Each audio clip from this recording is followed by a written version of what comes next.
Assalamualaikum warahmatullahi wabarakatuh. Semangat pagi Mitra NASA dimanapun Anda berada. Masih bertemu kembali dengan kami Agus Budi Setiono, salah satu konsultan pertanian PT Natural Nusantara. Pada kesempatan yang luar biasa ini kami akan berbagi pengalaman tentang kenapa tanaman gagal berbuah atau sudah berbuah tapi rontok, padahal sudah dikasih PPR Nutrition dan PPT Intermonic. Mitra NASA dimanapun Anda berada, ada beberapa kemungkinan yang menyebabkan tanaman mogok atau gagal berbuah. Yang pertama, tanaman memang belum mencapai batas umur untuk berbuah. Batas umur untuk berbuah tergantung pada jenis tanaman itu sendiri. Kemudian yang kedua, pemupukan dengan pupuk N atau nitrogen terlalu berlebihan sehingga tanaman masih tumbuh terlalu lebat dan terlalu tinggi.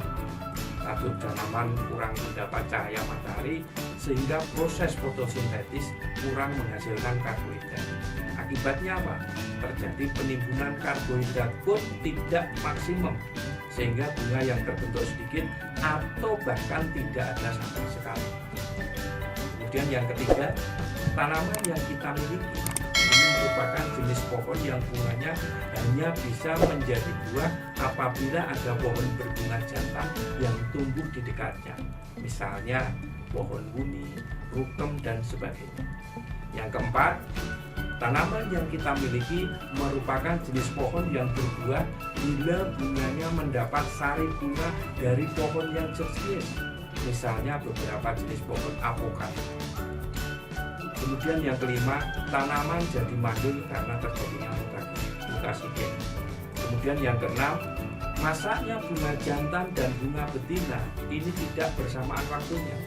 Akibatnya sebelum terjadi pembuahan, salah satu bunga telah gugur, misalnya pada pohon kelapa.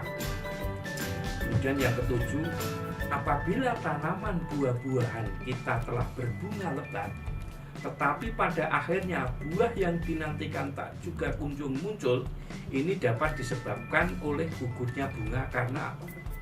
Yang pertama, kurang fosfat, kalium, boron, kalsium, dan hormon yang ada dalam tanah.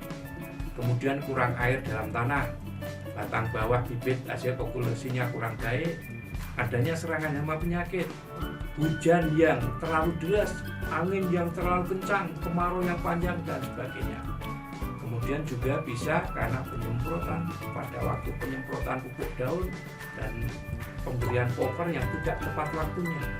Sebaiknya penyemprotan tidak dilakukan pada saat tanaman berbunga mekar sempurna.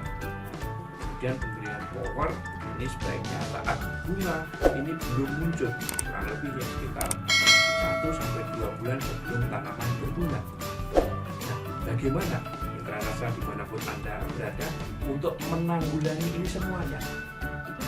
Yang pertama, bila ternyata tanaman buah-buahan yang kita miliki tidak memenuhi syarat tanaman agar menghasilkan buah, misalnya tanaman buah-buahan yang telah kita tanam ini tidak sesuai dengan lingkungannya, iklimnya tidak cocok, curah hujannya tidak sesuai, dan lain sebagainya, maka mau tidak mau tanaman tersebut harus dibongkar dan diganti dengan tanaman buah-buahan yang lain yang lebih sesuai dengan keadaan lingkungan. Yang kedua, apabila tanaman milik kita termasuk jenis yang tidak menyukai banyak air, misalnya mangga, jambu biji, jambu monyet, maka jalan yang harus kita lakukan adalah mengadakan pembuangan air yang mengendanginya. Hal ini bisa kita laksanakan dengan membuat saluran yang cukup dalam sekitar tanaman, sehingga bila turun hujan, deras air tidak sampai tergenang. Dan yang ketiga, tanaman yang tumbuh terlalu subur dengan daun-daun yang lebat dan rimbun sebaiknya segera dipangkas dan dikurangi, terutama ranting yang membalik ke arah batang. Begitu pula ranting yang tumbuh bersilangan. Sedangkan untuk mengurangi kesuburannya, bisa kita lakukan dengan jalan membuang kulit batang selebar kurang lebih 1 cm di sekeliling batang. Bisa juga dengan memangkas sebagian akar, ya, memangkas sebagian akar. Kemudian dibungkus dengan larutan POC-NASA dan hormoni. Yang harus diperhatikan adalah bahwa akar-akar yang dipotong jangan sampai terlalu banyak, karena dikhawatirkan tanaman malah akan mati. Yang keempat, untuk pangkal bawah yang kurang bagus, meskipun tanaman telah tumbuh baik, tetapi bagaimanapun juga tanaman itu tetap harus dibongkar dan diganti dengan jenis pohon yang lebih cocok serta sesuai dengan batang atas. Begitu pula bila tanaman yang terserang hama penyakit yang dapat menyebabkan gugur bunga dan bakal buah. Masalah tersebut harus segera ditanggulangi dengan berbagai cara seperti penyemprotan insektisida dan fungisida. Sebaiknya menggunakan insektisida yang ramah lingkungan, kemudian dengan penyuntikan dan lain sebagainya. Demikian Mitra NASA dimanapun Anda berada, salah satu tip mensiasati supaya tanaman itu tidak gagal berbuah atau buahnya rontok. Jangan lupa subscribe, like, dan bunyikan lonceng notifikasi agar tidak ketinggalan. Dan tetap semangat pagi. Assalamualaikum warahmatullahi wabarakatuh.